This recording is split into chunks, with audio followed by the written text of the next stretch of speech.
ಆಗ ಅಮೆರಿಕ ಏನು ಮಾಡ್ತು ಗೊತ್ತಾ, ನಮ್ಮ ಮುಂಬೈ ಚೆನ್ನೈ ಬಂದರುಗಳಲ್ಲಿ ಕೆಂಪು ಜೋಳ ಇತ್ಯಾದಿಗಳು ಏನು ಸರಬರಾಜು ಮಾಡ್ತಾ ಇದ್ರು, ಆ ಹಡಗುಗಳು ಹಾಗೆ ವಾಪಸ್ ತಿರುಗೋಯ್ತು, ವಾಪಸ್ ತರಿಸ್ಕೊಂಡು. ಎಷ್ಟು ದುರಾಂಕಾರ ಇವರಿಗೆ, ಎಲ್ಲ ವಾಪಸ್ ತಗೊಂಬನ್ನಿ ಅಂತ. ಆಗ ಬರಗಾಲ ಬಹಳ ಗಂಭೀರ. ಈ ಗಂಭೀರತೆಯಲ್ಲಿ ಇರುವಾಗ ಭಾರತ ಸರ್ಕಾರ ಕರೆ ಕೊಟ್ಟಿದ್ದು ಒಂದೇ, ರೈತರು ನೀವೇ ಅನ್ನದಾತರು, ಏನಾದರೂ ಮಾಡಿ ಹೆಚ್ಚು ಬೆಳಿಬೇಕು ಅಂತ. ಆಗ ಗೋಮೋರ್ ಫುಡ್ ಅಂತ ಹೇಳಿ ಒಂದು ಹೊಸ ಸ್ಕೀಮನ್ನು ತಂದು ಭಾರತ ಸರ್ಕಾರ 60ರ ದಶಕದಲ್ಲಿ. ಅದು ಕಾಡಿರಲಿ, ಮೇಡಿರಲಿ, ಅರಣ್ಯ ಇರಲಿ, ಕಂದಾಯ ಭೂಮಿ ಇರಲಿ, ಏನಾದರೂ ಇರಲಿ, ಬಿತ್ತಿ ಬೆಳೀರಿ, ಒಟ್ಟು ಆಹಾರ ಬೇಕು, ಆಹಾರದ ಕೊರತೆ ಆಗಬಾರ್ದಂತ ಹೇಳಿ ಬಿತ್ತಿ ಬೆಳಿಲಿಕ್ಕೆ ಭಾರತ ದೇಶ ಕರೆ ಕೊಟ್ಟು. ಇವತ್ತು ಜನಸಂಖ್ಯೆ 60ರ ದಶಕಕ್ಕೆ ಬಂದಾಗ 41 ಕೋಟಿ ಏರ್ತು.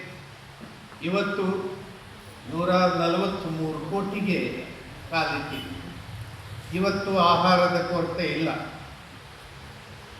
ಇವತ್ತು ಯಾರು ಹಸುವಿನಿಂದ ಸಾಯ್ತಾ ಇದ್ದೀವಿ ಅಂತ ದೇಶದ ಎಲ್ಲೂ ಕೂಡ ಸುದ್ದಿಗಳನ್ನು ನಾವು ಕೇಳ್ತಾ ಇದ್ದೀವಿ. ನಮಗೆ ಬಾಲ್ಯದಲ್ಲಿ ನಾವು ದೊಡ್ಡಗೌಡರು ಮನೆಯವರು, ನಮ್ಮ ಮನೆಯಲ್ಲಿ 25 ಜನ ಇರ್ತಾ ಇದ್ವಿ.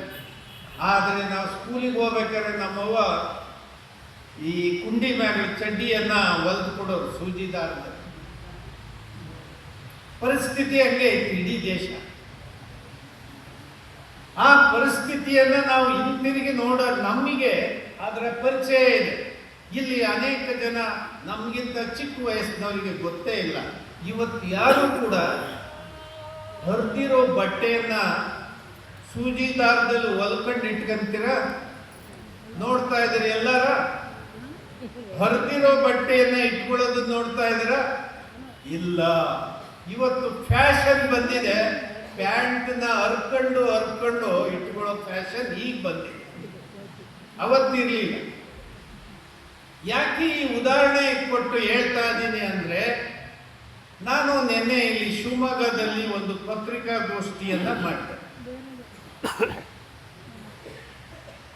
ಈ ಅರಣ್ಯ ಇಲಾಖೆಯವರು ರೈತರು ಉಳುಮೆ ಮಾಡಿರ್ತಕ್ಕಂಥ ಅರಣ್ಯದ ಅಂಚಿನಲ್ಲಿ